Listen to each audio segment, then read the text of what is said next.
700 किसानों ने अपनी जान गंवाई है, लेकिन मजाल है कि मोदी जी उनके बारे में कोई चर्चा करते हैं। क्यों करेंगे चर्चा? उन्हें पता है कि 700 में 7,000 7 लाख मर जाए देश के लोग, देश के दलित, देश के पिछड़े, देश के पिछड़े आदिवासी, 7 लाख लोग मर जाए। ये वो लोग हैं जो मुर्दा नाथों पर भी चढ़ के रहते हैं। तो चुनाव आयोग क्या कर रहा है? चुनाव आयोग भुइयां चेकिंग का काम कर रहा है, मीडिया माहौल बनाती है, ये वोट चोरी करके सरकार बना ले जाती है और मीडिया कहती है वाह वाह क्या बात है, मोदी जी जैसा कोई नहीं। तो मैं तो खुद जाति का भेदभाव से डर रहा हूँ, मैं खुद रहा हूँ। मेरे नाम के आगे प्रजापति लेके आओ, मुझे कई बार फील कराया, ये फील कराया गया क्या प्रजापति कि देश में एक तरफ नफरत है तो दूसरी तरफ राहुल गांधी, नरेंद्र मोदी जी देश को कहाँ ले जा रहे हैं? नरेंद्र मोदी जी देश को ले जा रहे हैं अपनी तरफ। और आज जब राहुल गांधी मछुआरों के बीच, कुमारों के बीच, लोहारों के बीच चले जाते हैं तो इनको दर्द होता है। बाल गंगाधर तिलक ने विरोध करते हुए कहा था कि कुम्हार का बेटा, लोहार का बेटा, और माफ कीजिएगा लेकिन मुझे कहना पड़ेगा कि चमार का बेटा यदि पड़ जाए, यदि जो सफाई करने वाले जो लोग उनके बच्चे पड़ जाए, ये काम धंधे कौन करे? ये मिट्टी के बर्तन कौन बनाए? ये लकड़ी का काम, ये लोहे के बर्तन कौन बनाए? ये चमड़े कौन उठाए? किसी भी माई की लाल दम नहीं कि बाबा साहब के बनाए संविधान, पंडित जवाहरलाल नेहरू के संविधान को, लाल बहादुर शास्त्री जी के संविधान हाथ लगाने का काम करेंगे। अब किताबों से नहीं मैदानों से निकलेगा इतिहास, जब बोलेगा युवा तो बदलेगा एहसास। नमस्कार दोस्तों, स्वागत है आपका सच्ची आवाज में और मैं हूं आपके साथ केपी सिंह। आज के हमारे इस प्रोग्राम के मेहमान हैं एक ऐसे युवा चेहरा जिन्होंने देश की राजनीति में अपनी एक अलग पहचान बनाई। वो अभी वर्तमान में कांग्रेस कमेटी के ओबीसी विंग के महासचिव हैं और राष्ट्रीय कांग्रेस कमेटी उत्तर प्रदेश के पूर्व सचिव रहे और अभी बिहार चुनाव के दौरान उनको प्रभारी बना के भेजा गया था। राहुल राय प्रजापति जी। राहुल राय जी, बहुत बहुत स्वागत है आपका हमारे चैनल सच्ची आवाज में। बहुत आभार केपी जी, और आपके दर्शकों का बहुत बहुत आभार कि आपने अपने व्यस्तम समय से जो है अमूल्य समय निकालकर मुझे इस लायक समझे कि इस पॉडकास्ट का मैं हिस्सा बनूं जी।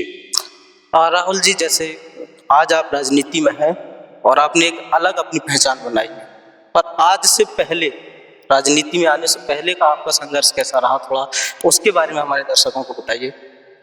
देखिए, मेरी जो नींव है वो सामाजिक न्याय की नींव, वो नींव ऐसी है, मेरी जो शिक्षा दीक्षा होती रही उसके दौरान मैं सामाजिक न्याय के आंदोलनों बढ़ चढ़ के हिस्सा लेता था। मुझे याद है कि मैं जर्नलिज्म जब दिल्ली से कर रहा था, उस समय में सामाजिक न्याय के जो आंदोलन होते थे दिल्ली और पश्चिमी उत्तर प्रदेश और दिल्ली से सटे हुए राजस्थान, हरियाणा, तो मैं उनमें भाग लेने जाता था। और जंतर मंतर पर कोई भी धरना प्रदर्शन होता था, उन धरना प्रदर्शनों में जो भी सामाजिक न्याय से जुड़े आंदोलन है, कोई अन्याय अत्याचार की घटना है, उनसे जुड़े आंदोलन है, तो मैं उनमें हिस्सा लेता था। और ये राजनीति का काका गा मैंने उसी से सीखा है। ये मेरा संघर्ष एक संक्षिप्त है। और बाकी तो जब मैं यहाँ अगर बुंदेलखंड की बात करूँ तो बुंदेलखंड में हम लोगों ने जनपद जालौन का मैं रहने वाला हूँ, जहाँ आज अभी पॉडकास्ट कर रहे हैं।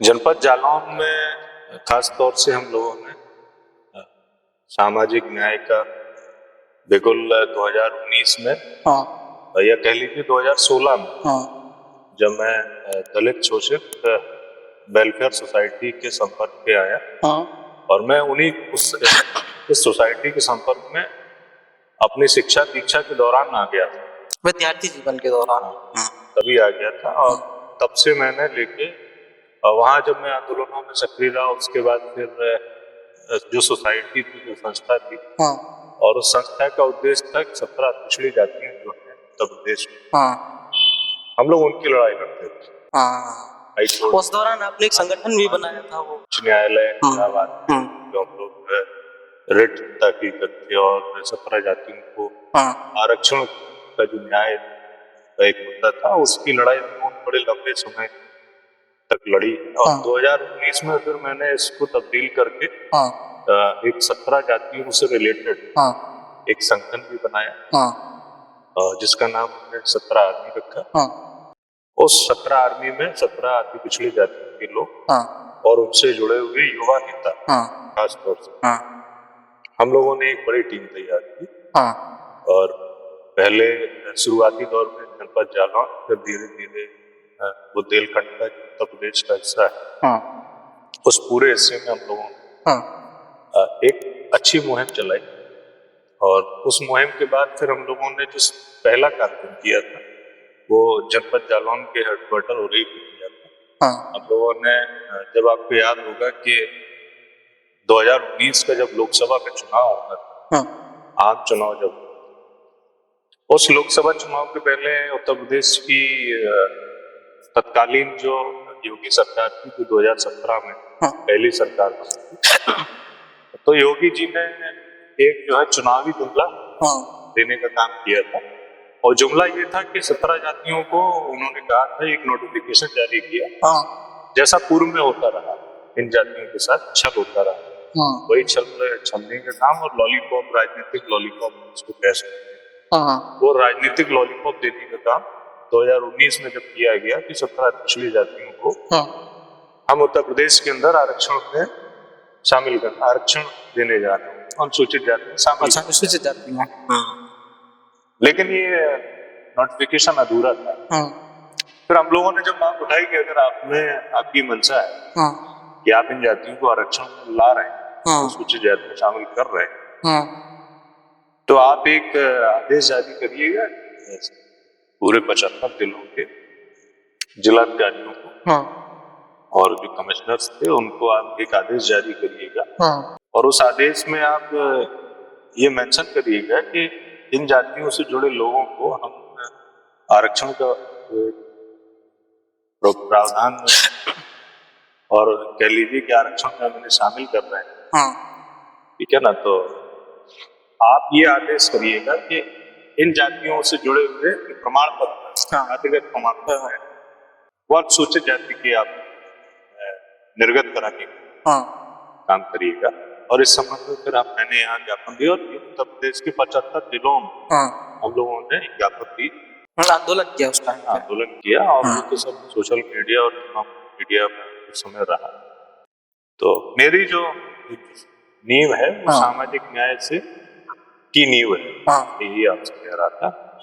और मेरा यही संक्षिप्त जीवन है, राजनीतिक जीवन यही है। बाकी उसके बाद फिर मैं कांग्रेस का हिस्सा बना, उसके बाद से यात्रा सतत चल रही। मतलब आपका जो शुरुआती राजनीतिक जीवन शुरू हुआ वो हुआ डीएसपी से, डीएसपी जल तक जो था, फिर 17 आदमी के तहत आपने आंदोलन किए और अब आप कांग्रेस में है। अच्छा, जब आप आरक्षण के लिए आंदोलन कर रहे थे, चूंकि आपने 17 पिछड़ी जातियों को अनुसूचित जाति में शामिल करने के लिए उस दौरान आपने आंदोलन किए, अगर ये 17 जातियां अनुसूचित जाति के वर्ग में शामिल हो जाती तो फिर ये तो संख्या बढ़ नहीं जाती वहां, या तो आरक्षण क्योंकि वो जितना है उतना ही रहता, या आरक्षण बढ़ाने की भी मांग आपके द्वारा की गई थी उस दौरान? देखिए ऐसा है, इसमें था क्या कि जो हमारी मांग, एक संवैधानिक जो पैटर्न होता है, आप जब भी संविधान में कोई भी संशोधन करते हैं, वो संशोधन का एक नियम होता है कि आप, जैसे अगर प्रदेश से कुछ संशोधन होना है, तो इस तरीके के संशोधनों में प्रदेश की सरकार केंद्र सरकार को जो है प्रस्ताव बना के भेजती है, अपनी विधानसभा से पास करके। तो ऐसा तो कहीं कुछ नहीं था, क्योंकि ये चुनावी जुमला था। जुमला इसलिए था क्योंकि इनको ये लगता था कि बड़े हम इस तरीके की जुमलेबाजी करके इन भोले वाली छोटी जातियों को, चूंकि इन 17 पिछड़ी जातियों का वोट बैंक बहुत पर्याप्त है उत्तर प्रदेश के, इन्हीं में राजभर भी आते हैं, इन्हीं प्रजापति भी आते हैं, ममला सभी इसी में आते हैं। तो इन जातियों का वोट बैंक पर्याप्त है। हाँ, और इन जातियों के वोट बैंक की राजनीति सब करना चाहते हैं हाँ, उत्तर प्रदेश के अंदर। और हक और अधिकार देने की बात कोई नहीं करना चाहता। हाँ, जब अगर इनको इनसे मेरा तात्पर्य है कि भारतीय जनता पार्टी। हाँ। अच्छा राहुल जी, जैसे अभी राहुल गांधी जी की एक तस्वीर वायरल हुई जिसमें वो मुकेश सहनी जी के साथ, मछुआरों के साथ तालाब में जो मछुआरे हैं, मल्लाह हैं, उनसे बातचीत कर रहे हैं। तो उस तस्वीर को लेके जो एनडीए और भाजपा के लोग हैं वो कह रहे हैं कि राहुल जी तो अपने मनोरंजन के लिए वहां गए थे। देखिए, मनोरंजन, हाँ, आपने बहुत अच्छा सवाल किया। हाँ, 2014 से इस देश में मनोरंजन ही तो हो रहा है। हाँ, मनोरंजन आप देखिएगा कि तस्वीरें आती हैं हाँ, दलितों को मूत्र विसर्जन करने की। हाँ, देखिए, आपने रायबरेली में आपने देखा होगा हाँ, कैसे एक सफाई कर्मी को, एक दलित को, हाँ, कैसे कुछ सत्ता संरक्षित लोगों ने उसको बेरहमी से जो है मॉब लिंच करके मार दिया। हाँ, जब उसने अपने बचाव में राहुल गांधी जी का नाम लिया, वो क्यों लिया नाम, आप समझिए ना इस देश में। अब आप ये क्रोनोलॉजी समझिए हाँ, कि देश में एक तरफ नफरत है तो दूसरी तरफ राहुल गांधी। हाँ, राहुल गांधी एक भरोसा है। राहुल गांधी अगर किसी कुम्हार के घर मिट्टी के दिए बनाने चले जाते हैं, घड़ा बनाने चले जाते हैं, आपने देखा होगा। हाँ, उनकी तो वीडियो भी अभी वायरल बीते कुछ दिनों पहले उनकी एक वीडियो भी आई। हाँ, वो दिल्ली के एक इलाके में, हाँ, कुम्हारों का एक इलाका है, हाँ, उस इलाके में वो गए, उनके काम को समझा। हाँ, ये राहुल जी की सोच है कि वो इस देश के कामगारों को हाँ, मुख्य धारा में लाना चाहते हैं। हाँ, वो इस देश में जो राजनीति से वंचित लोग, राजनीति से वंचित जातियां, हाँ, उनको मुख्य धारा में ला के राजनीति करना चाहते हैं। हाँ, वो हम जैसे युवाओं को, सामान्य घर से जो आने वाले लोग, हाँ, खेती और मजदूर किसानों और सामान्य घरों से आने वाले युवाओं को, हाँ, नए लोगों को वो राजनीति में ला के अवसर प्रयास कर रहे हैं। हाँ, अवसर इसलिए दे रहे हैं क्योंकि उनको हमारा दर्द पता है। हाँ, उन्होंने केवल मनोरंजन के लिए मिट्टी में अपने हाथ नहीं सनाए, वो उस काम को जानना चाहते थे। हाँ। अच्छा, इसमें तो फिर ये हाँ, एक बड़ी आदत है। हाँ, देखिए, देश में पिछड़ा तबका बहुत बड़ी हाँ, और पिछड़े में आप देखिएगा कि जो बड़ी जो जातियां हैं, हाँ, कामगार जातियां, हाँ, जिसमें आप पंजाब हाँ, पढ़ाई ले, हाँ, ठीक है ना, काली, ये वो जातियां हैं जो कामगार जातियां हैं। हाँ, तो राहुल जी ने ये भी कहा है कि वो ये भी चाहते हैं कि जैसे उन्होंने एक चाइना मॉडल का एक उदाहरण दिया हाँ, कि चाइना में जो बड़े बड़े उद्योग धंधे हाँ, वो कामगार लोगों के, हाँ, यदि वहां भी जाति व्यवस्था होती, हाँ, ठीक है ना, जाति भेदभाव होता, तो वहां भी कामगार लोगों के पास नहीं होते, वहां भी समृद्ध लोगों के पास होते। जैसे हमारे यहाँ, हाँ, जैसे हमारे यहाँ उनके मित्र अडानी को के पास ही सब कुछ चला जाता हाँ, है ना। उनके मित्र अडानी के पास को 1 रुपए में हजारों एकड़ जमीन बिहार में दे दी जाती है, भागलपुर में, ठीक है ना। तो आप ये समझिए ना, वो नरेंद्र मोदी के देश को कहाँ ले जा रहे हैं? नरेंद्र मोदी देश को ले जा रहे हैं अपने मित्र की तरफ। हाँ, राहुल जी देश को ले जा रहे हैं अपने पूरे देश के लिए। उनका जो एक वो है एजेंडा है, वो खुला हुआ। और देश में जो सामाजिक न्याय का मुद्दा जो राहुल जी ने रखा, हाँ, वो सामाजिक न्याय मुद्दे से को जोड़ के ही उस सबके बीच जा रहे हैं। वो ज्यादातर उन लोगों के पास, और अब जो लोग कहते हैं कि जातियों की राजनीति करते हैं राहुल गांधी, तो जातियों की राजनीति करके तो मोदी जी की जो है ढोल पीटते हुए, मैं ओबीसी हूँ, मैं ओबीसी हूँ, मैं पिछड़े वर्ग से आता हूँ, मुझको इसलिए प्रधानमंत्री बना दीजिए, मुझे में कोई काबिलियत नहीं है, मैं केवल ओबीसी से बिलोंग करता हूँ। वो भी वो वाले ओबीसी है जो 2009 में ओबीसी कन्वर्टेड हुए। एक टाइम्स ऑफ इंडिया का आर्टिकल मेरे पास शायद पढ़ा होगा, तो मैं आपको दिखाऊंगा कि टाइम्स ऑफ इंडिया का आर्टिकल 2009 का, जब नरेंद्र मोदी जी गुजरात के मुख्यमंत्री हुआ करते थे, उन्होंने अपनी सरकार में मुख्यमंत्री रहते हुए अपनी जात को ओबीसी में तब्दील किया। तो ये प्रधानमंत्री तक का जो सफर है, वो अचानक नहीं, वो पूरा एक सजाए हुआ एक बैठक है। भविष्य की राजनीति का खाका तैयार भविष्य की राजनीति, भविष्य की राजनीति को चंद उद्योगपतियों के हाथ में सौंपने का जो बैठक था, वो नरेंद्र मोदी जी के जरिए लागू किया। मतलब जो देश में जो उद्योगपति थे, आप देखिएगा तस्वीरें वायरल होती है 2014 के लोकसभा के चुनाव की। नरेंद्र मोदी जी को हजारों करोड़ की फंडिंग अडानी, ठीक है, अंबानी अडानी से बहुत फंडिंग की, और उसी फंडिंग का नतीजा है, आपने देखा होगा उन्हीं के चार्ट पर प्लेन घूम रहे हैं। राहुल जी ने तो लोकसभा के अंदर कई तस्वीरें दिखाई जिसमें वो आरामशुदा अवस्था में वो और देश की गृह मंत्री अमित शाह जी दोनों लोग चार्ट पर प्लेन घूम रहे हैं। तो आप देखिए इस देश को कौन लोग चला रहे हैं। असल में इस देश को तो वो दोनों लोग भी नहीं चला रहे, असल में इस देश को चंद उद्योगपति चला रहे हैं, चंद सामंती लोग चला रहे हैं। यही सच्चाई है इस देश की। और आज जब राहुल गांधी मछुआरों के बीच, कुम्हारों के बीच, लोहारों के बीच चले जाते हैं तो इनको दर्द होता है पेट में। इनको इसलिए दर्द होता है कि कहीं अगर, जैसे मैं एक आपको कोट दे रहा हूं, मैं एक बायोग्राफी पढ़ रहा था, नहीं बायोग्राफी नहीं है, एक मैं किताब पढ़ रहा था, तो मैंने कहीं ये पढ़ा है, शायद मंडल कमीशन की एक जो किताब है उसमें कोटेड ही मैंने देखा है, उसमें लिखा है कि जब देश में समान शिक्षा पद्धति ब्रिटिश बरतानिया हुकूमत के समय लागू की, उस समय बाल गंगाधर तिलक ने पुरजोर विरोध किया था। तो बाल गंगाधर तिलक ने विरोध करते हुए कहा था कि कुम्हार का बेटा, लोहार का बेटा, और माफ कीजिएगा लेकिन मुझे कहना पड़ेगा कि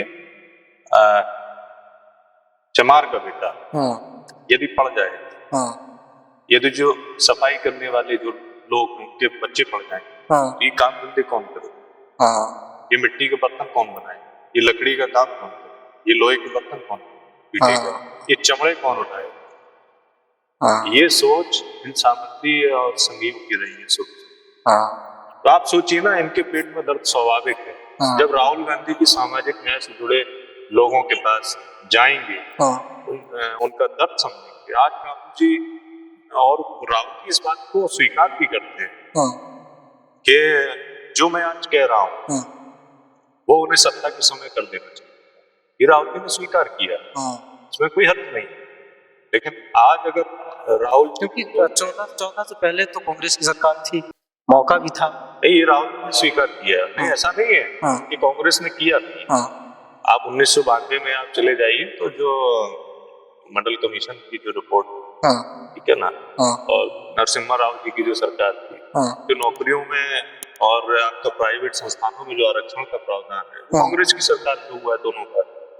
कांग्रेस ने देने का काम किया ओबीसी को। तो आप ये बात समझिए ना, ऐसा नहीं कि कांग्रेस ने किया नहीं, लेकिन जितना अब होने वाला, राहुल जी इस बात को स्वीकार करते हैं कि हमें जिन लोगों को खजाना में लाने का आज मौका मिलता है, अगर हम उस समय ला दें, बेनौबत देश में। अच्छा, आप का विजन वो केवल 1-2 साल और प्रधानमंत्री की कुर्सी तक का विजन नहीं, उनका विजन नहीं, उनका विजन है, असल में विजन ये देश के जो गरीब, दलित, पिछड़े लोग, आदिवासी, पिछड़े समुदाय, अल्पसंख्यक समुदाय के लोग, और खुद वो ये भी कहते हैं कि गरीब सवर्ण। देखिए, जो सामान्य जाति है उनमें भी एक तबका ऐसा कि वंचित है। वो ये नहीं कहते कि हम केवल सब कुछ, लेकिन अब वो जो एक पुरानी लड़ाई है, मानव कांशीराम साहब कहा करते थे, देश में लड़ाई केवल 1585 की, तो राहुल जी ने भी क्लियर करने का काम किया कि लड़ाई केवल 1585 की। तेलंगाना में जो जाति का जनगणना हुई, उससे सब कुछ क्लियर हुआ। अब आप देखिएगा तेलंगाना में बहुत ऐतिहासिक काम हुआ है कि जाति का जनगणना करा के उन्होंने एक जो कैप था 50% का, वो भी वहाँ कैप हटाने का काम किया, तेलंगाना में हटा दिया। वहाँ ओबीसी को 42% आरक्षण देने का भी प्रावधान हो चुका है। तो आप ये समझिए कि जो वो कह रहे हैं जहाँ सरकारें वो लागू कर रही हैं। अच्छा, जैसे राहुल गांधी जी के सामाजिक न्याय की जब बात आती है तो राहुल राय जी इसको कैसे देखते हैं? देखिए हम कैसे लोग न्याय हम करेंगे? लोग नहीं, हम तो बिल्कुल उसका स्वागत क्या।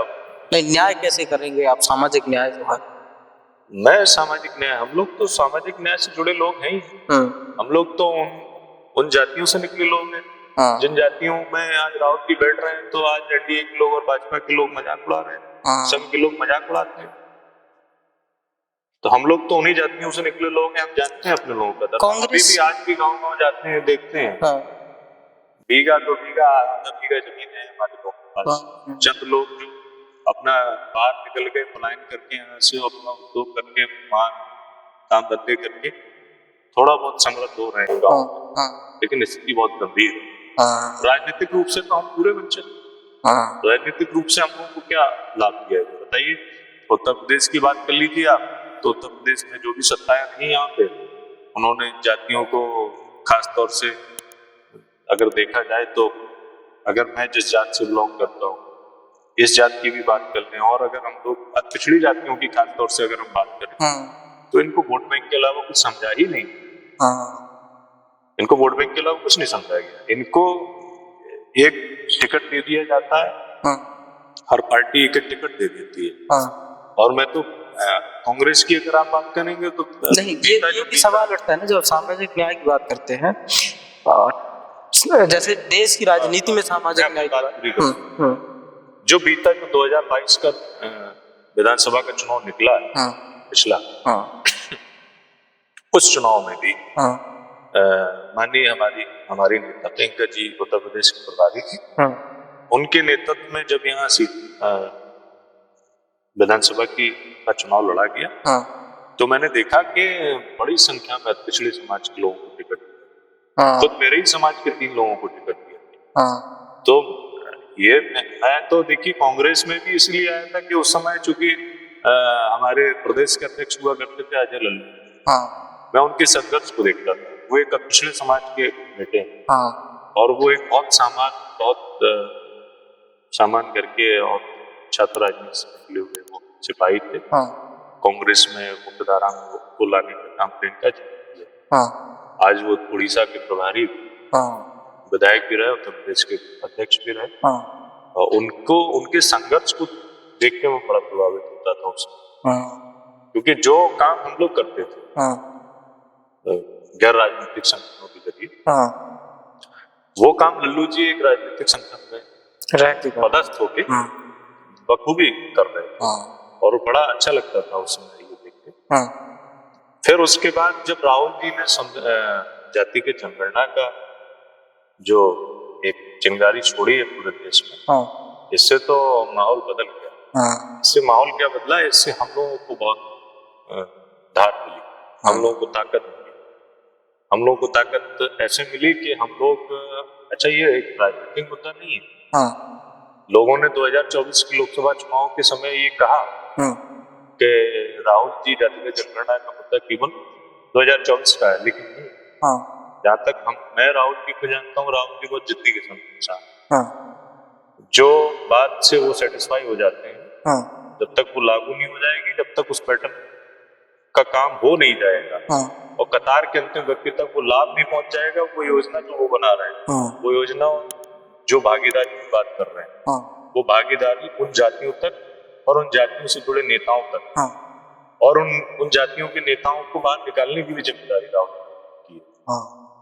वो इतनी बड़ी जिम्मेदारी के साथ भी काम कर रहे हैं। एक और इन ताकतों से भी लड़ रहे हैं, और एक नया नेतृत्व कांग्रेस को तैयार कर रहे हैं। उन्होंने तो अभियान के एक इंटरव्यू में कहा भी है कि वो देश में कांग्रेस का जो संगठन पूरे देश का, और खुद कांग्रेस की कमान, राहुल गांधी जी का कहना है कि वो इस कांग्रेस की कमान को दलितों, पिछड़ों, अतिपिछड़ों और आदिवासियों के हाथ में देना चाहते हैं। ये बहुत बड़ा स्टैंड है। अच्छा, राहुल जी जब कांग्रेस और राहुल गांधी जी सामाजिक न्याय की बात कर रहे हैं, पूरी कांग्रेस इस तरफ मुहिम बना के चला रही है इसको, तो ऐसे में जो कांग्रेस का संगठन है, अपना संगठन, आपको क्या लगता है उसमें सामाजिक न्याय आपको उतना प्रतिनिधित्व मिल पा रहा?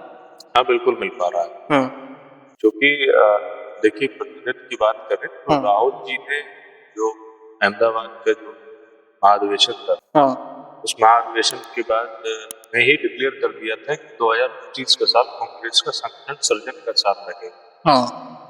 तो पूरे साल कांग्रेस देश से लेके जिला, तहसील, विधानसभा, ब्लॉक, तालुका, मतलब और बूथ लेवल तक नए लोगों को निकाल के और सामाजिक ध्यान रखते हुए उस पूरा सामाजिक न्याय का ध्यान रखा जा रहा है। और जो भी मौजूदा संगठन बनाए जा रहे हैं जिलों में, जिले की जो बॉडी है, प्रदेश की बॉडी है, उनमें पूरा जो राउत जी कह रहे हैं कि 80% अगर दलितों को, पिछड़ों को, अल्पसंख्यकों को, इन समुदायों को अगर भागीदारी देनी है तो वो देने का काम हो रहा है। अच्छा, जैसे आप कह रहे हैं कि अति पिछड़ा और पिछड़ों के ऊपर कांग्रेस खूब काम कर रही है, पर वहीं जब हम देखते हैं कि मीडिया वाइट्स वगैरह और जो मीडिया से बातचीत होती है, तब भाजपा के एक नेता और सूबे के उप मुख्यमंत्री केशव प्रसाद मौर्य तो कहते हैं कि ओबीसी जो है वो भाजपा की तरफ ज्यादा झुका हुआ है। कितना मतलब सच है उनकी बातों में? क्योंकि देखिएगा कि ये बड़ा हास्यास्पद भी है तो आप सवाल कर रहे हैं, इसको हालांकि मैं अभी बताने वाला भी था आपको, लेकिन मैं देखिए ऐसा है कि केशव प्रसाद मौर्य जी, आप देखिएगा कि 2017 में जब विधानसभा का चुनाव हुआ उत्तर प्रदेश का, उस चुनाव तक जो प्रदेश के अध्यक्ष थे और चेहरा था वो केशव प्रसाद मौर्य थे। वो चेहरा इसलिए थे क्योंकि वो ओबीसी थे। तो उस चेहरे को का यूज करके ओबीसी का वोट जो है लूटने का काम हुआ। और जब प्रदेश में भारतीय जनता पार्टी की सरकार बहुमत में आई, भारतीय जनता पार्टी के बहुमत में आई, सीटें बहुमत में, तो आप ये समझ लीजिए कि फिर योगी जी को मुख्यमंत्री डिक्लेयर कर दिया है। तो ये तो इसका जवाब तो बहुत अच्छे से केशव प्रसाद मौर्य भी दे सकते हैं, ठीक है ना। मौर्य जी भी ये बता सकते हैं, हो सकता है कि उनके अंदर ये दर्द पनप रहा हो काफी समय से, और बीच में देखा होगा कि उनको कई बार कई कार्टून में, सरकारी कार्टूनों में उनको स्टूल भी प्रोवाइड किया गया। तो ये भी हालांकि ये हास्यास्पद नहीं है, लेकिन ये दुर्भाग्यपूर्ण भी है कि एक आप पिछड़े समाज के बेटे का और पिछड़े समाज के किसी नेता का आप उपयोग करके, उसके चेहरे को आप उपयोग करके, चूंकि उनके बिरादरी की का भी वोट बैंक उत्तर प्रदेश में पर्याप्त है, और उनकी बिरादरी से जुड़े हुए जो अन्य समाज है, तो उनमें भी एक मैसेजिंग थी। उस समय केशव प्रसाद मौर्य ओबीसी से आते हैं और मोदी जी के नेतृत्व में यहाँ तो चुनाव हुआ, तो उनके नेतृत्व में जब चुनाव हुआ तो केशव मौर्य को प्रोजेक्ट करके, उस टाइम पे तो मोदी जी भी ये कह रहे थे कि मैं ओबीसी से आता हूं। उस समय तो 2014 में तो मैं तो अभी आपसे कहा ही अभी मैंने आपसे बताया भी कि खुद वो ओबीसी कैसे बने, लेकिन केशव मौर्य जी तो ओरिजिनल ओबीसी है ना, तो उनके साथ तो ये छंद हुआ है। तो ये तो खैर ओबीसी से भी नाराज भी है कि वोट हमारा, राज तुम्हारा, हमारे वोट से कोई और लोग आज भी राज कर रहे हैं। केशव मौर्य के चेहरे पे चुनाव लड़ा गया तो उनके चेहरे पे जब सीटें पर्याप्त था कि भारतीय जनता पार्टी के पास, किसी और को मुख्यमंत्री बना दिया जाता है। पूरे देश देखा, पूरा सूबा भी उत्तर प्रदेश का देख चुका है क्या मंजर रहा उसका।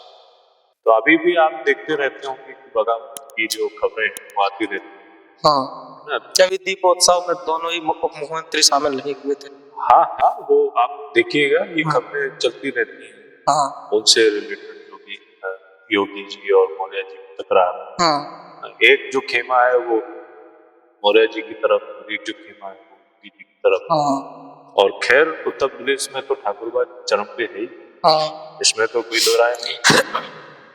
उत्तर प्रदेश में अगर हम लोग देखें तो सारे जिला जिलाधिकारी देख लीजिए, जिले के कप्तान देख लीजिए, और जो प्रदेश की ब्यूरोक्रेसी देख लीजिए कि कौन लोग मौजूद हैं। आप पत्रकार हैं, आप बहुत मुझसे बेहतर जानते हैं, आप खाकर करके। अच्छा, जैसे जैसे ओबीसी की बात हो ही रही है, तो आप चूंकि ओबीसी जो विभाग है कांग्रेस का, उसके महासचिव हैं, वो कांग्रेस में ओबीसी विभाग की भूमिका क्या है, थोड़ा इसको बताइएगा। हाँ देखिए, ऐसा है कि हर पार्टी में इन प्रकोष्ठों के जरिए, हालांकि भारतीय जनता पार्टी में तो मैं नहीं समझता हूँ कि इन प्रकोष्ठों की कोई वैल्यू, लेकिन हमारे यहाँ जो है वो राहुल जी का मानना ये है कि जो हमारे यहाँ अनुसूचित जाति विभाग है, पिछड़ा वर्ग विभाग है, आदिवासी कांग्रेस, अल्पसंख्यक कांग्रेस, इनके जरिए राहुल जी का मानना ये है कि आप सामान्य घरों से निकलने वाले लोगों को और जो सामाजिक न्याय से जुड़े हुए लोग हैं, आंदोलनकारी लोग से जुड़े हुए लोगों को आप निकाल के लाइए, वो फिर उसके बाद उनको मुख्यधारा की राजनीति में लाने का काम हमारे यहाँ इन विभागों के जरिए होता है। अच्छा, एक बात बताइए, जैसे क्योंकि आज का युवा जो है वो इंटरनेट पे डिपेंड है, ज्यादातर युवा जो है इंटरनेट का उपयोग कर रहा है, और उसने आज से पहले जो जाति भेदभाव था, जो वेदना थी, पीड़ा थी, उसको नहीं देखा, तो उसे ये लगता है कि ये जातिगत राजनीति जो है वो पुरानी हो चुकी है। आपको क्या लगता है, आप कैसे उन युवाओं को समझाएंगे? देखिए, नहीं ऐसा नहीं है। जो जैन जी की आप बात कर रहे हैं, जैन जी इस देश का सब कुछ समझ रहा है, जात की राजनीति समझता है, जातिगत भेदभाव, मैं तो खुद जातिगत भेदभाव का शिकार रहा हूँ, मैं खुद रहा हूँ। मेरे नाम के आगे प्रजापति लिखा और मुझे कई बार ह्यूमिलिएट फील कराया गया। ये फील कराया गया कि आप प्रजापति, कई बार मुझे, मैं जब शिक्षा के दौरान मुझे कई बार ये फील कराने का काम किया गया। तो ये, और मेरे अंदर जो विचार पनपा है सामाजिक न्याय का, वो इन्हीं भेदभाव का सामना करते हुए पनपा है कि कैसे हम लोगों को जो है एक कास्ट के नाम से बुलाया जाता था, नाम न लेके हमारे कास्ट का नाम जो है आगे करके लोगों को इस तरीके से संबोधन किया जाता है। तो सब लोगों ने दर्द झेला है, और यही दर्द, असली दर्द राहुल कि जो इन जातियों में राजनीतिक रूप से वंचित है तो हैं, लेकिन उसके अलावा भी जो दर्द है जातियों के साथ, वो दर्द भी राहुल जी जानना चाहते हैं। वो हम लोगों ने राहुल जी से भी और प्रियंका जी से भी सब साझा किया है, लोग साझा करते हैं, और वो राहुल जी तो इस बात को बड़ा गौर से सुनते भी हैं और इसको तरजीह भी देते हैं। तो वो इस पूरा उनका प्रयास है कि देश के अंदर जात की राजनीति, तो देखिए मैं मानता हूं कि जब तक भारत में संविधान अगर हम लोगों को हक अधिकार नहीं देता, अगर देश का संविधान नहीं होता, देश में जो मनुवाद चल रहा है, राहुल जी ने जो मनुवाद से संविधान की लड़ाई छेड़ी, आप देखिएगा कि जो मनुवाद है, मनुवाद में हम लोग की वर्ण व्यवस्थाएं क्या बनाई है ना, तो आप समझिए ना। और संविधान में हम लोगों को अगर हक अधिकार संविधान में नहीं होते, अगर देश का संविधान तो इस मनवाद के साथ अगर देश चलता, जो कि आज चलाने का प्रयास किया जा रहा है, संविधान में संशोधन करने का प्रयास कर रहे हैं, संविधान को कमजोर करने का प्रयास कर रहे हैं, संशोधन को, लेकिन मैं आपको बता दूं कि किसी भी माई के लाल में दम नहीं कि बाबा साहब के बनाए संविधान, पंडित जवाहरलाल के संविधान को, लाल बहादुर शास्त्री जी के संविधान हाथ लगाने का काम करेंगे। मैं नहीं समझता हूँ कि किसी माई के लाल, तो इसीलिए राहुल मनवाद की किताब को जो पढ़ने का काम किया, तो राहुल जी जान रहे हैं कि संविधान ने जो हमें कर दी, और जो जैन जी की आप बात है, तो वो जैन जी सब समझ रहा है, संविधान को तय समझ कर काम। अच्छा राहुल जी, जैसे अभी आपने कहा कि बिहार चुनाव का जो जिक्र किया, हाल ही में राहुल गांधी जी के द्वारा वो परमाणु बम की बात की गई थी, फिर इसके बाद हाइड्रोजन बम फोड़ा गया, वोट चोरी वाला, क्या है, थोड़ा इसको समझाइए। वोट चोरी जो राहुल जी ने रिसर्च करके जो बम फोड़ने का काम किया है। ये बिहार चुनाव में कितना इफेक्टिव होगा? इन लोगों को अंदाजा नहीं था कि राहुल गांधी क्या करने वाला है, लेकिन राहुल गांधी ने लेकिन चूल्हे हिलाने का काम किया। भाई जब कहते हैं कि चोर की दाढ़ी में तिनका, वही काम हुआ है। उल्टा चोर कोतवाल को डांट रहा है ना। चोरी की चोरी कर रहे हैं, ऊपर से सीना चोरी कर रहे हैं। मतलब आप देश में मीडिया के जरिए और बच्चों पे चढ़ के आप माहौल बनाने का काम करते हैं, देश में हिंदू मुसलमान करवाने का काम करते हैं। आपने कर्नाटक के चुनाव में देखा होगा कि कैसे गाय भैंस और मंगलसूत्र की बातें हुई। अब वो क्यों गायब? देखिए कहते हैं ना कि जब सत्ता का खून मुंह में लग चुका होता है तो हश्र बहुत बुरा होता है। मोदी जी के मुंह में सत्ता का खून लग चुका है। अच्छा, वोटिंग के एक दिन पहले ये जो बम फोड़ा गया, सत्ता का खून का मतलब ये है कि मीडिया माहौल बनाती है। ये वोट चोरी करके सरकार बना ले जाते हैं और मीडिया कहती है वाह वाह क्या बात है, मोदी जी जैसा कोई नहीं। मोदी जी जैसा इतिहास में पहली बार प्रधानमंत्री बोला, तीसरी बार प्रधानमंत्री बन गया। क्या कहते थे इनके लोग 2024 में लोकसभा के चुनाव में? अब की बार 400 पार संविधान 400 पार करा दीजिए। इनका एक सांसद कहता था ना महाराष्ट्र कि 400 पार करा दीजिए, संविधान को तहस नहस कर देंगे। देश ने इनको तहस नहस कर दिया। 240 पे आ गए भाई साहब। आज भाजपा की सरकार नहीं है देश में एनडीए गठबंधन की सरकार है। लेकिन जिस दिन राहुल जी ने वोट चोरी का जो एटम बम फोड़ा था, उससे देश के हर व्यक्ति, कतार के अंतिम व्यक्ति और हर फांसी पे खड़े लोग, कामगार लोग, खेती और किसानों को, सबके पास ये मैसेज चला गया कि भाई साहब जो अधिकार बाबा साहब ने संविधान के जरिए, एक अधिकार जो सबसे बड़ा अधिकार है वो हर एक आम आदमी को दिया गया संविधान के जरिए, वो भी इन्होंने चोरी कर लिया। बहुत आप समझिए ना, इनको क्या पिछड़े समाजों की टेंशन, क्या पिछड़े लोगों की टेंशन, क्या दलितों की टेंशन, क्या किसानों की टेंशन, क्या टेंशन है? आप देखिए जब 3 काले कानून थोपे गए, कितना बड़ा प्रोटेस्ट हुआ, कितना बड़ा प्रोटेस्ट हुआ। कई किसान उस दौरान मारे भी गए, किसी जान गंवा दी उन्होंने आंदोलन के। 700 किसानों ने अपनी जान गंवाई है।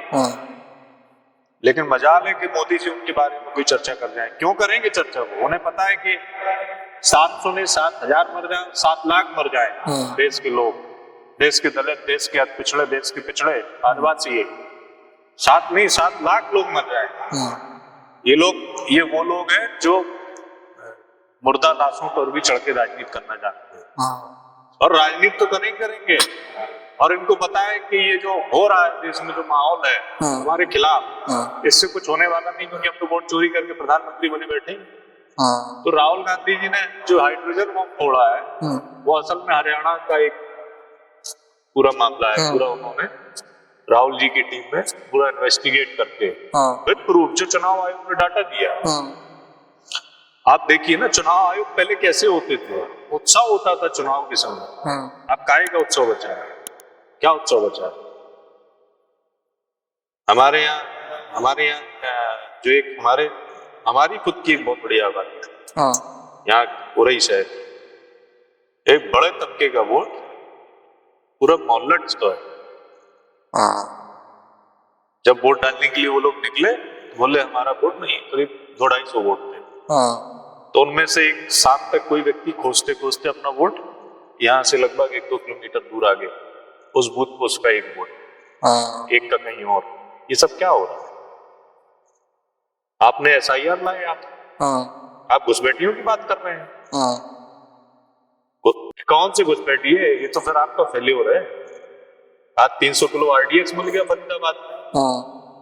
आपने देश में आप प्रोपेगेंडा की राजनीति करते हैं। आप एक प्रोपेगेंडा बनाते हैं, आप यहाँ पटाखा छुड़वा देंगे। मुझे याद है कि 2014 में या 2019 में पटना में जब मोदी जी रैली कर रहे थे अपनी, या शायद विधानसभा, पिछला विधानसभा था। उस चुनाव के दौरान मोदी जी रैली कर रहे थे, अपने भाषण दे रहे थे और रैली के पीछे बताते हैं कि बम फोड़े जा रहे थे। आपके सिस्टम का इतना बड़ा फेल्योर है कि आपकी रैली के दौरान बम भी फोड़े जाएंगे। सुरक्षा व्यवस्था 300 किलो RDX कहां से आया फरीदाबाद में? ये तो आपकी नाकामी का एक बहुत बड़ा जीता जागता उदाहरण है। आप कर क्या रहे हैं? आप उद्योगपतियों को संरक्षण देने के अलावा और करते क्या है? आप 18 घंटे काम करते हैं अपना। भाई अभी मैं कविता सुन रहा था कि भाई 18 घंटे काम तो हमारे प्रधानमंत्री का शोषण। उसमें 8-8 घंटे काम 2 लोगों को काम और 2 घंटे किसी एक्स्ट्रा व्यक्ति को काम मिल सकता है ना? शोषण हो रहा है प्रधानमंत्री का। ऐसा छवि बना दिया कि साहब 3 घंटे सोते हैं साहब। तो आप समझिए वोट चोरी से उनको का वास्ता इसलिए और देश में कोई भी संकट का समय बना रहे। आप देखिए पुलवामा में जब हमला हुआ 2019 के चुनाव के समय, तो ये नरेंद्र मोदी जी ने, अभी मैं क्लिप आपको दिखा दूंगा कहिए तो। वैसे सारे मीडिया चैनल पे बहस हो चुकी इस समय में। मोदी जी ने पुलवामा के शहीदों के नाम पे वोट मांग लिए, लाशों पे चढ़ के राजनीति कर ली। आप और क्या उम्मीद कर सकते हैं उनसे? उनको पता है कि हम कुछ भी बोलेंगे, कुछ भी कराएंगे, दंगा कराएंगे, फसाद कराएंगे, कुछ भी बोलेंगे, कितनी भी नफरत की राजनीति करेंगे, लेकिन उन्हें पता है कि हम राजा की आत्मा ईवीएम। उन्हें पता है कि जब तक ईवीएम देवता जिंदा है तब तक मैं कुर्सी पे जिंदा हूं। आप समझिए ना। यही भाजपा के लोग, और आडवाणी जी ने तो किताब भी लिखी है ईवीएम के लिए, स्टॉप ईवीएम। यही भाजपा के लोग जब यूपीए की सरकार होती थी केंद्र में, तब ईवीएम का विरोध करते। जब ईवीएम लाएंगे तब ईवीएम का विरोध करते थे। और आज अभी एक महाराष्ट्र चुनाव का मैं आपको महाराष्ट्र तक में या मुंबई तक में एक वीडियो पड़ा हुआ है, मैंने उसी समय देखा था कि मैं एक बड़ा खुलासा कर रहा हूं, अभी यहाँ हो चुका है, शायद आम आवाम को ना पता हो। उसमें एक दुबई में बैठा व्यक्ति 60 करोड़ में एक असेंबली जीतने की बात कह रहा है, और भारतीय जनता पार्टी ने उसको प्लांट किया था। उसका काम केवल इतना था, वो तो आप वीडियो देख लीजिए, वो तो कहता है कि हमको 60 करोड़ ला के दीजिए, हम हैक कर लेंगे, क्या करेंगे, आपको क्या करना, मेरी जिम्मेदारी वोट बढ़ाने की। शिरडी में एक बिल्डिंग में 7,000 वोट रजिस्टर हुए। ब्राजील के मॉडल आप देखिए, हरियाणा में 22 जगह वोट डाल रही है, ब्राजील की मॉडल की फोटो लगी है। तो चुनाव आयोग क्या कर रहा है? चुनाव आयोग गुइयां चलने का काम कर रहा है। ये तो बड़ी मतलब यह है चुनाव आयोग की कमी की, इतने सारे कमियां चल रही हैं बिहार। अच्छा एक बात बताइए, जैसे बिहार का भी इलेक्शन हुआ। मैं बिहार का बता रहा हूँ। नहीं ये मैं बिहार में पर्यवेक्षक भी हूँ, मैं था बिहार। मैं बिहार का बता रहा हूँ। 65 लाख वोट काटे, कुछ बैठिए बताए, लेकिन ये सत्य नहीं है, ये सत्य नहीं है। कुछ बैठिए घुसेंगे तो बॉर्डर की सुरक्षा की जिम्मेदारी आपकी है। पश्चिम बंगाल के उस तरफ कहां से लोग आएंगे? जहां से भी आएंगे तो आपकी जिम्मेदारी है बच्चा। आप वहां की बॉर्डर देखिए ना। गृह मंत्रालय, गृह मंत्री जी की जिम्मेदारी है। आप जो नारेबाजी जुमलेबाजी कर रहे हैं, जो घुसपैठिए लोग, घुसपैठिए कौन है? दलित लोग घुसपैठिए। मैंने आंखों से जाके देखा है बिहार में, पूरे के पूरे दलित बस्ती के वोट काट दिए गए, पूरे के पूरे यादव बस्ती के वोट काट दिए गए। जो दलित, पिछड़े, मुसलमान, इन जातियों में से जो जातियां भारतीय जनता पार्टी को वोट करने वाली नहीं थी, देखिए उनके पास सारे आंकड़े सरकार में है, सारे आंकड़े। ये लोग क्या करते हैं? इनका एक पैटर्न जो SIR इन्होंने किया, SIR के जरिए यही करना चाह रहे थे जो यहाँ इन्होंने, मैं उदाहरण दे रहा था अपने क्षेत्र का। SIR के जरिए इन्होंने क्या किया? जो वोट इनको नहीं मिलने वाले थे, इन्होंने वो वोट और वो कस्बे और वो बूथ टारगेट किए। उन बूथ पे ऑटोमेटिक वोट काटने का काम किया। वहां से वोट का फॉर्म कलेक्ट भी किया और ऑटोमेटिक वोट कट गया, सफाई। केवल जांच से वोट कटा। तो यादव घुसपैठिया होता है, दलित घुसपैठिए हैं, या पिछड़े लोग घुसपैठिए हैं, आदिवासी घुसपैठिए हैं, आप बताइए।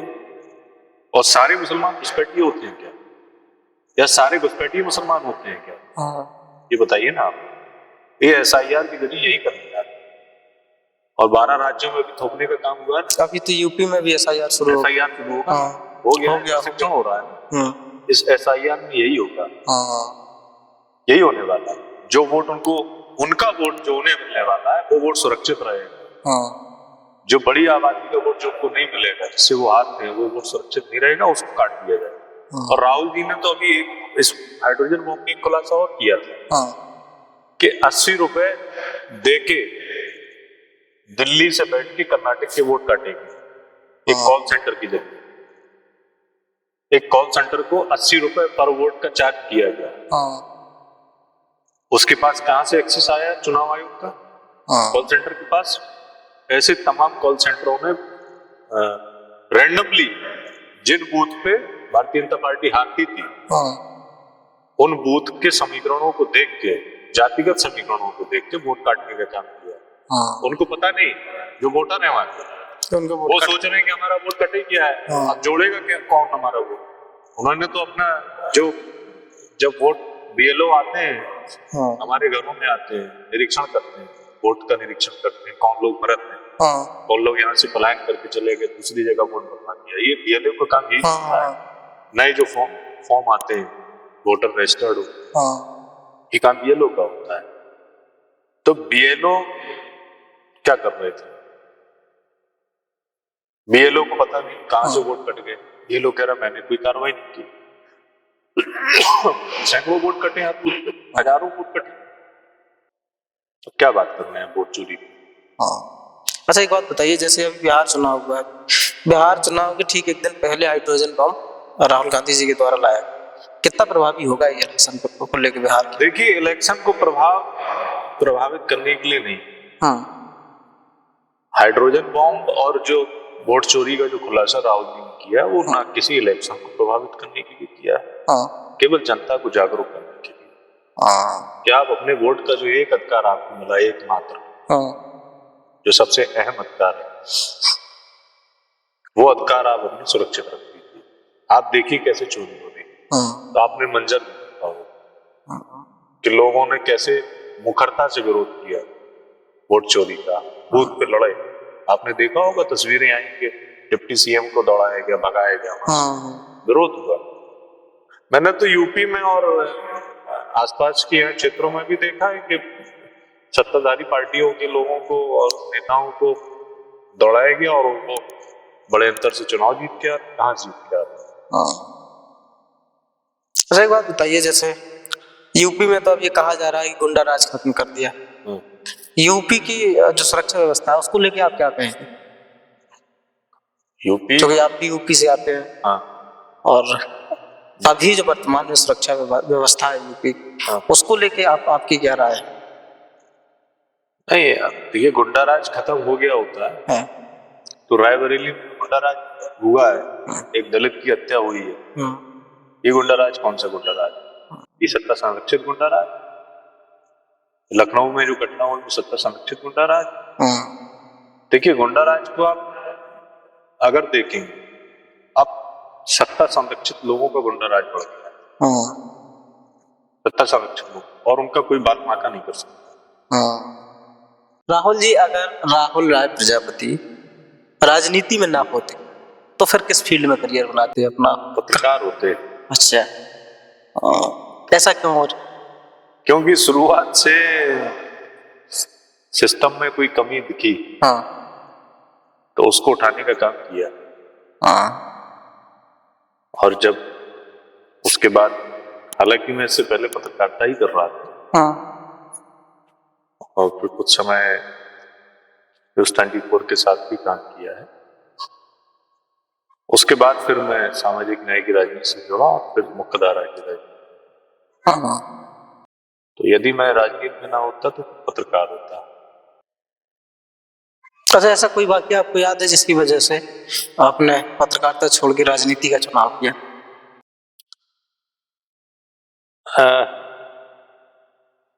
राजनीति का चुनाव देखिए वाकया एक नहीं कई है। हाँ। एक तो मेरा पर्सनली है। हाँ। तो सामाजिक न्याय की राजनीति में आने का जो वाकया था वो मेरा पर्सनली था। हाँ।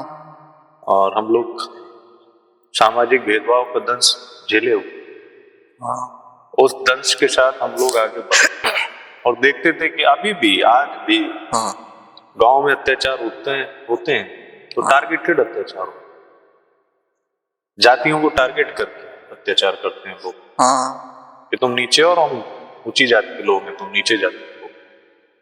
आज भी इस तरीके के अत्याचार होते हैं और थानों में और कार्यालयों में की कोई सुनवाई नहीं है। छोटी ये स्थिति है। हाँ। आज भी मेरे पास फोन आते हैं। हाँ। मेरा फोन ना कभी साइलेंट होता ना कभी स्विच ऑफ होता है। हाँ। फोन करता हूँ। राहुल जी, आप सच्ची आवाज के दर्शकों से क्या कहना चाहेंगे? देखिए, सच्ची आवाज के दर्शकों से यही कहना चाहेंगे कि आप जिस चैनल को प्यार देते हैं और जो कंटेंट आप चाहते हैं वो कंटेंट आपके हमारे बहुत ही प्रिय और संघर्षशील पत्रकार संघर्ष करते हुए आगे आए। तो ये पूरी दम रखते हैं और मुझे पूरा विश्वास है कि आगे आने वाले समय में ये आपको मनोरंजन तो नहीं कराएंगे, लेकिन आपको जो सिस्टम से जुड़े सवाल हैं, राजनीति से जुड़े सवाल जिनसे आपका सरोकार है, उनसे जुड़े हुए लोगों को से सवाल ये पूछते रहेंगे जैसे कि आज मुझसे पूछे हैं। और इन्हीं चंद शब्दों के साथ मैं आप सभी को मेरे साथ बने रहने के लिए और मुझे सुनने के लिए बहुत बहुत आभार प्रकट करता हूँ और हमें समय देने के लिए आपको बहुत बहुत धन्यवाद प्रकट करता हूँ कि उन्होंने समय निकाल के और एक लंबा पॉडकास्ट यहाँ पे किया। बहुत बहुत धन्यवाद।